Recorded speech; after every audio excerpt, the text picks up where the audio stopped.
Bila 2 hari lepas Anwar Ibrahim dah mengaku daripada Pengerang.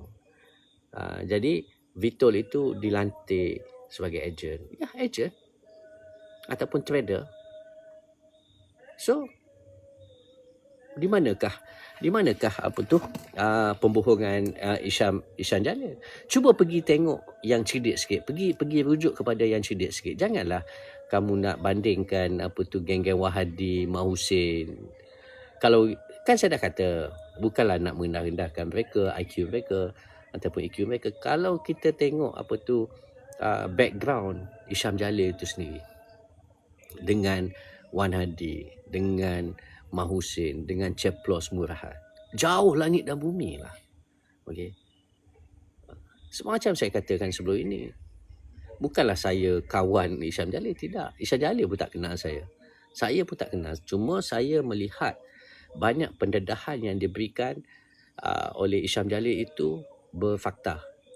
Isham Jalil tidak akan cakap benda yang mengapu-apu. So anda boleh nilai. Okay, orang yang cerdik dapat menilai siapa itu Isham Jalil. So bagi saya, Isham Jalil dia ada prinsip dia. Sebab itu dia tidak boleh terima bila mana UMNO bersama dengan DAP. So itulah manusia yang berprinsip. Orang macam inilah yang selayaknya untuk kita angkat sebagai wakil kepada rakyat ataupun sebagai ahli parlimen satu hari nanti. InsyaAllah saya mendoakan, kita sama-sama doakan agar calon-calon bagi pihak pembangkang ini adalah calon-calon yang cerdik lah. Tak adalah kata sekarang tak cerdik, langsung ada yang cerdik pun, tetapi lebih hebat lagi macam Isham Jalil. Kalau tanya saya sebagai rakyat yang ingin melihat siapakah bakal calon kepada pemimpin-pemimpin di sebelah pembangkang. Sebab itu saya kata kalau boleh proportion itu setidak-tidaknya perlu balance. Bukanlah at least kena ada 10 ataupun 20% calon daripada pihak pembangkang ini golongan yang tidak berparti, non-partisan, golongan teknokrat, golongan yang cerdik-cerdik, NGO, non-profit yang bersama dengan NGO dan sebagainya. Mereka tidak mempunyai apa-apa kepentingan, dan mungkin 80% daripada orang politik itu sendiri. So di dalam parlimen nanti kita ada balance up lah. Itu yang cuba Tun Dr. Mahathir ketengahkan. Kerana apa? Mungkin Tun Dr. Mahathir melalui pengalaman yang lebih luas daripada kita. Jadi saya rasa pendekatan itu, pendekatan Perikatan Nasional, bentukkan satu kerjasama yang hebat dengan Payung Besar Melayu tadi, untuk kalau boleh calon-calon di pihak pembangkang tadi bukannya 100% orang politik. Kalau 100% orang politik pun susah juga. So kita perlukan ada. Kalau ditanya saya, Isham Jalil sepatutnya diangkat sebagai calon. Cikgu Bat, diangkat sebagai calon. Lawyer Rafiq, Tuan Hanif Katri, kita perlukan. Mereka-mereka ini adalah pengamal undang-undang. Lawyer Rafiq, Tuan Hanif Katri dan beberapa lawyer lagi. Untuk pasal apa? Di dalam parlimen ini, mereka adalah penggubal dasar. So setidak-tidaknya kita ada figura yang hebat, tahu tentang undang-undang. Macam tadilah, Isham Jalil, Lawyer Rafiq, Tuan Hanif Katri, Cikgu Bat, ramai lagi lah. Dan daripada golongan mungkin boleh ambil dalam 5-10 orang NGO, dan blend up with dengan golongan teknokrat, pakar ekonomi, pakar dalam apa-apalah. Mungkin 10 ataupun 20% bakal calon daripada pihak pembangkang adalah golongan yang tidak berparti. Itu pun patut harus kita fikirkan, harus diberikan penekanan. Kerana apa? Kerana kalau kita letak semua orang politik semata-mata, kita takut macam ni lah. Jadi itu adalah bagi saya satu pendekatan yang baik. Pasal sekarang ni kita kena ingat buat masa sekarang lah, jika sekiranya tidak ada perubahan, kita hanya ada 222 kerusi parlimen. So 222 kerusi parlimen itu mewakili 34.4 juta rakyat Malaysia. Jadi kita perlukan orang yang vokal, orang yang cerdik pandai, orang yang tahu. Kita tak nak macam siapa nama si macam bagi saya wasting time lah.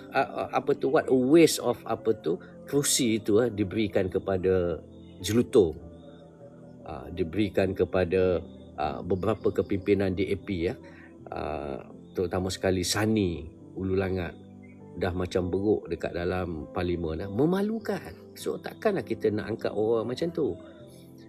Sani, seperti Mak Sabu, ini semua ni geng-geng sampah sarap. Okay? Mak Sabu, cuba bayangkan, tidak ada lagi dalam sejarah Malaysia seorang menteri naik lembu.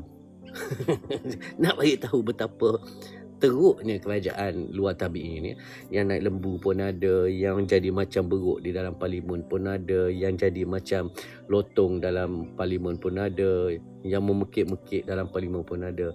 Image parlimen Malaysia itu betul-betul macam third world country punya parlimen tau. Third world country pun tak seteruk yang dalam parlimen Malaysia. Sebab itu YDPA kata dah macam zoo negara. Itu YDPA yang katakan. Jadi kita harap sebab ni calon-calon yang nak diangkat adalah orang yang betul-betul ada jiwa, terutama sekali kalau orang Melayu tu ada roh Melayu. Ada roh Melayu. Kenapa saya cakap macam tu? Kalau kita lihat macam Khairi Jamaluddin, dia tak ada roh Melayu. Macam ni dia lebih kepada untuk kepentingan diri sendiri je. Dia tak fikir pasal rakyat, tapi bercakap berdegar-degar lah. Okay? Macam Fahmi Fazil, ini dah jadi macam budak suruhan kepada Anwar Ibrahim.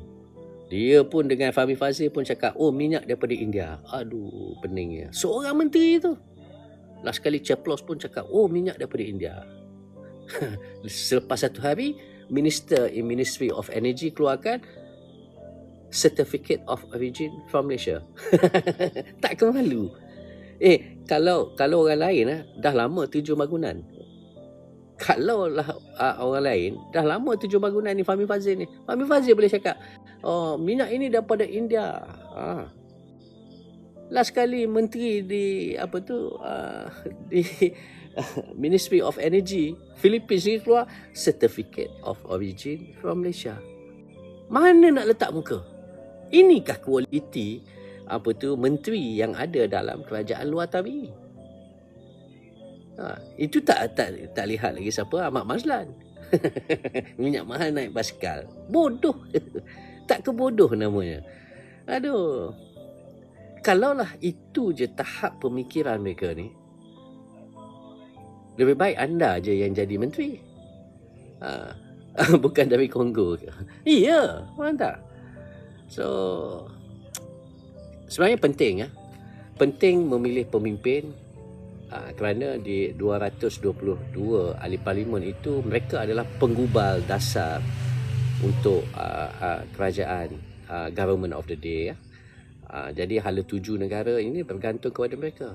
Sebab itu kalau kita lihat hari ini negara kita high wire. Kerana apa? Kerana benda yang paling besar sekali adalah Anwar Ibrahim tidak mempunyai matlamat, ataupun Anwar Ibrahim tidak mempunyai wawasan pun. Kalau kita lihat di era even Dr. Mahathir, tak payah cerita lah wawasan pandang ke timur lah, dia nak develop itu, nak develop ini. Begitu juga dengan Datuk Seri Najib, dia ada T50 something like that.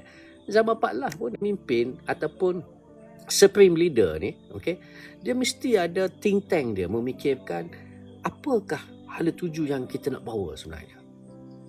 Tapi Anwar Ibrahim tak ada. Anwar Ibrahim tidak ada blueprint, okay, kerangka, kerangka hala tuju yang dia nak bawa. Sebab itu dia nak naikkan harga minyak, dia naikkan sesuka hati. Dia tak lihat domino effect itu. Hari ini haiwan KL saya tak tahu, teh ais pun dah RM5.5. Cuma bayangkan peniaga-peniaga, kita tak boleh salahkan peniaga, because penanda aras itu terletak kepada bahan api, okay, especially diesel. Jadi bila kamu naikkan sesuka hati, so adakah you ingat minyak diesel itu akan turun? Katakanlah minyak diesel itu akan turun, katakanlah satu hari nanti, kita tak tahu bila dah naik macam ni dan sukarlah untuk turun. Kalau turun, harga barangan, you ingat harga barangan itu boleh turun? Tak turun. Kalau dah naik, dia akan naik dan naik dan naik. Dia tak ada istilah turun. Bukan bodoh macam Anwar Ibrahim. Minta maaf saya. Anwar Ibrahim cerdik dalam bab menipu rakyat. Dia cerdik dalam bab menipu rakyat. Hari ini saya jadi Perdana Menteri, besok minyak turun. Hari ini saya jadi Perdana Menteri, kita hapuskan tol. Hari ini saya jadi Menteri, kita bagi pendidikan penjumur. Semua kencing. Dia tak mengaku. Dan saya bersetuju dengan Aizam Makno, seperti mana yang saya repeat all over again. Aizam Makno ada fakta dia mengatakan Anwar Ibrahim itu gila. Saya setuju satu kata. Kenapa? Dia cakap lain, dia buat lain. Dia cakap lain, dia buat lain. Dia cakap lain, dia buat lain. Dia cakap stok minyak cukup sampai bulan 5. Tak sampai 2-3 hari, dia dah naikkan harga minyak. Nampak tak? Hanya orang gila je buat kerja macam Anwar Ibrahim ni. Kalau orang tu waras, dia tak akan buat seperti mana yang Anwar Ibrahim buat. Dan dalam masa sama, kita kena faham, orang gila, dia tak akan mengaku dia gila. Takkan orang gila nak mengaku dia gila. Saya tak tuduh, tetapi kalau kita lihat dari segi tindakan Anwar Ibrahim itu macam tadilah. Dia cakap lain, dia buat lain. Bukankah orang gila? So betul lah yang Aizam Makno katakan yang Anwar Ibrahim itu gila. Jadi kita perlu lihat dari segi tindak tanduk Anwar Ibrahim itu sendiri.